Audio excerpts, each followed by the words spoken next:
Investigation, dated February 5, 2025, next to the box ticked with an X. Kindly allow me to read, if we can highlight that portion. Okay?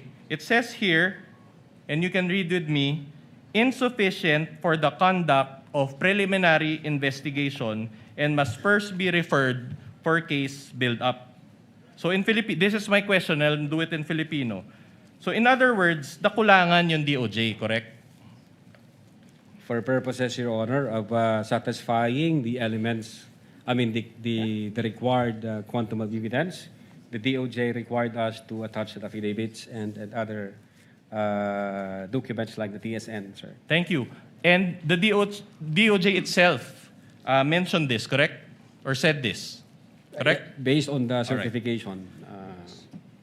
All right. In fact, let me direct your attention to the portion after, I quote, must first be referred for case build-up.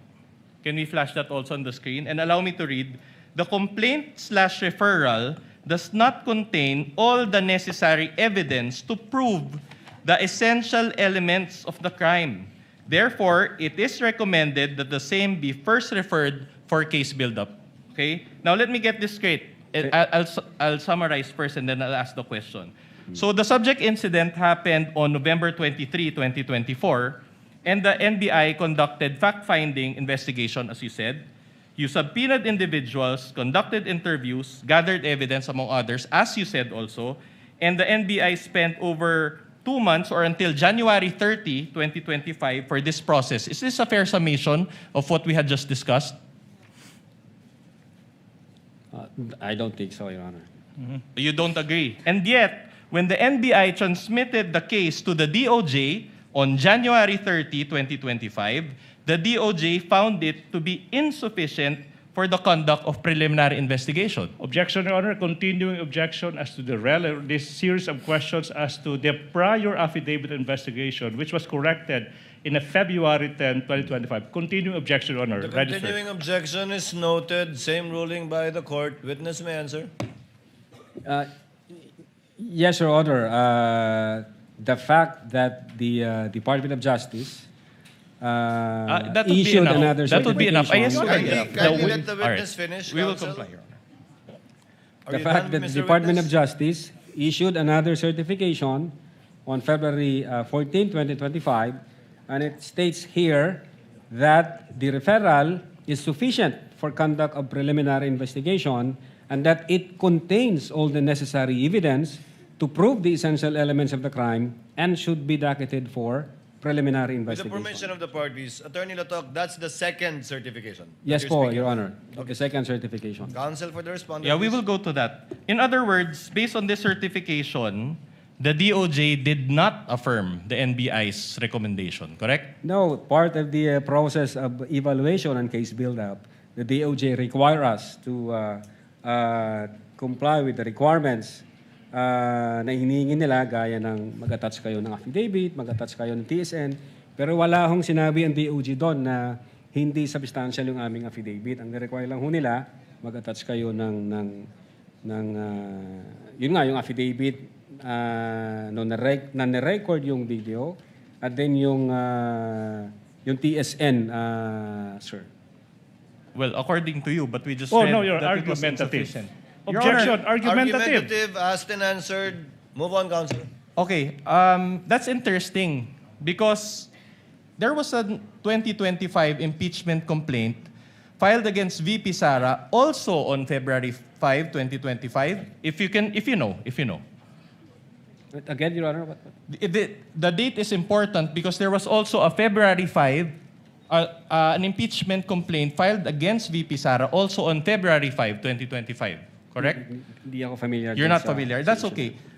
If I may refresh your memory, this was the fast-track 2025 impeachment complaint signed by the Objection, Your 215 Honor. representatives. If a ground arises, a counsel can object. The term fast-tracked, Oh, Your Honor. you are labeling a process made by House of Representatives as fast-tracked. Objection, Your Honor, Counsel, please. move on and ask your question. if you know, if this coincides with that impeachment complaint that was signed by the 215 Objection, Your Honor. representatives. There's no basis. This counsel, If you this know. witness, again, already said that he is not aware that on that day there was an impeachment complaint. There's Counsel- no basis for that question. Counsel witness already answered. The counsel for prosecutor is correct. Witness already answered he's not familiar with the filing of an impeachment complaint on that date. At any rate, this Move on. pertains to the November 23, 2024 video, correct? Objection, vague, Your Honor. What's the question? Referring to a video. Objection, vague. Kindly restate your question, counsel. The complaint. The complaint that was filed against the Vice President also pertains to the November 23, 2024 video. Objection, if you know. Again, vague. Complaint filed on that date. Well, if he knows, he already answered he doesn't. Who knows? He might all of a sudden recall. Do you know? Are you familiar with that, Mr. Attorney Lotok? I said, Your Honor, hindi ako familiar nung filing nung sa impeachment. Yeah. You're not familiar. Okay, I'll move on to a new point then. Move now, on, counsel. Now, did you rectify your January 30, 2025 affidavit of investigation?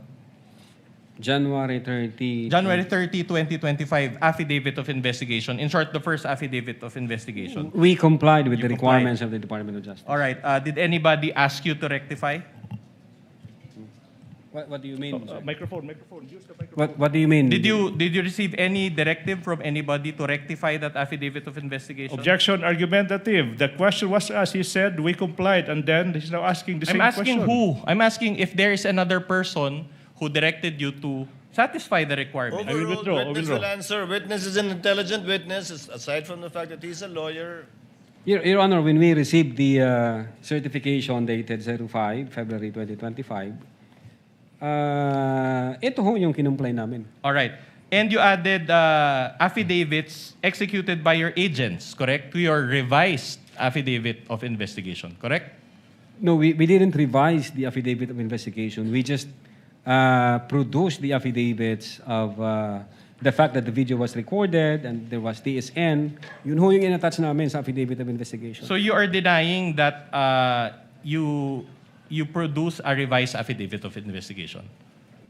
Well, when you say kasi revised affidavit, binago namin yung affidavit namin. Hindi ho namin binago, Your Honor, yung affidavit namin.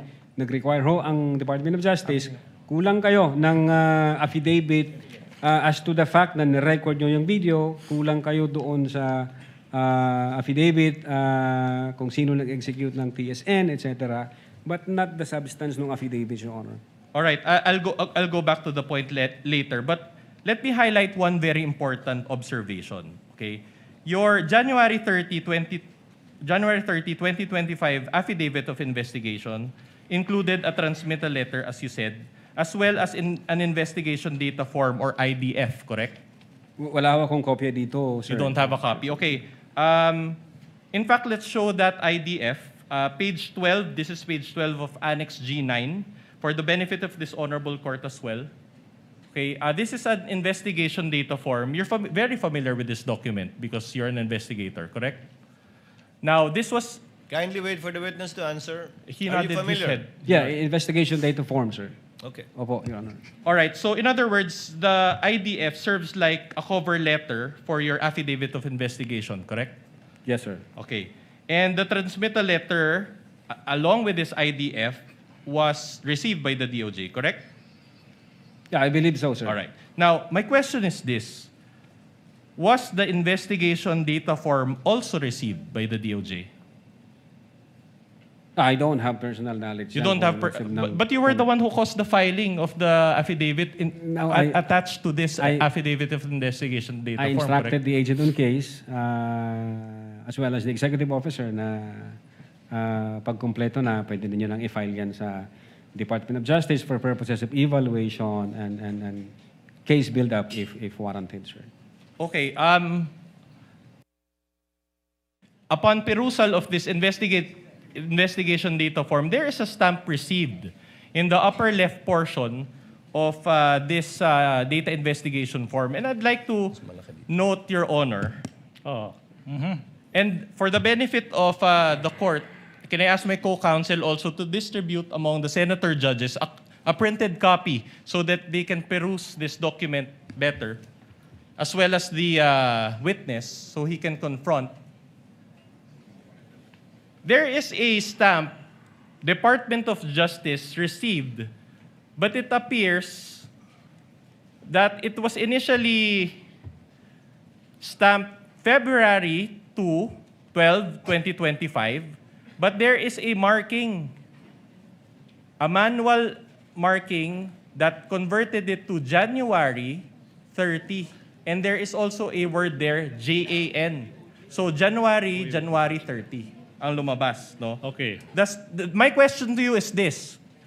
The stamp says Department of Justice, correct? Well, No, wala akong hawak na document ko, You Your can Honor. perceive it. Kung- And kung mind you, yung- these are kung- not our documents. These are part of Annex G9 of the Articles of Impeachment. So these are not our documents. Your Honor, I would like to object now.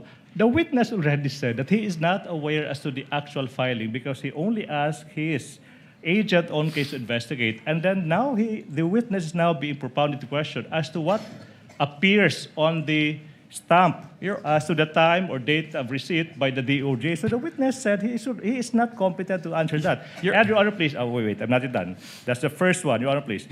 No need for the court to rule, but I am registering my continuing objection to this series of questions as to the prior affidavit of investigation, when in fact, this witness already said that he complied with all the requirements by the DOJ and came up with a February 10, 2025 affidavit investigation. So I move that it be noted, Your Honor, please. The continuing objection. objection of counsel for the prosecutor is noted, but counsel, as pointed out by counsel for the respondent, this is part and parcel of the complaint Yes, ma'am. that the panel of prosecutors filed before this court.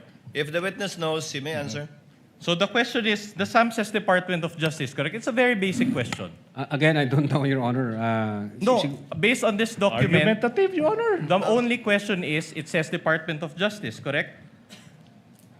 As I've said, Your Honor, hindi ho ako ang nag-file. May inutusan ho ako.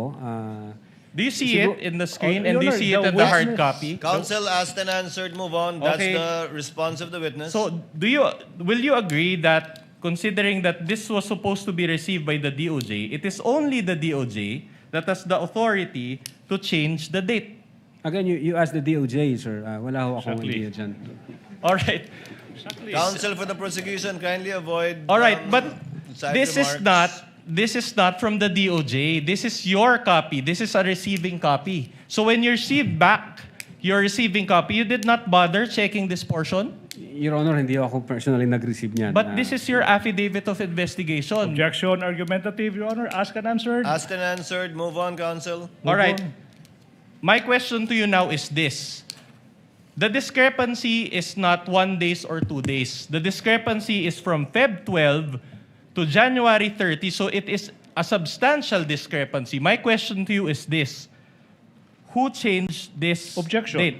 Objection, Your Honor. That's misleading, Your Honor. My goodness, that's misleading. This counsel is assuming that somebody changed what? The counsel failed to elicit any answer from this witness, and now the counsel is conceiving that somebody changed that and confronting our witness with that. Misleading. This is the classic case of a misleading question. You Counsel- assume something that has yet to be established. That's not how we do it, with all due respect. Counsel for respondent, I think you made your point and you gave a copy to the senator judges, and we see your point. All right. Move on.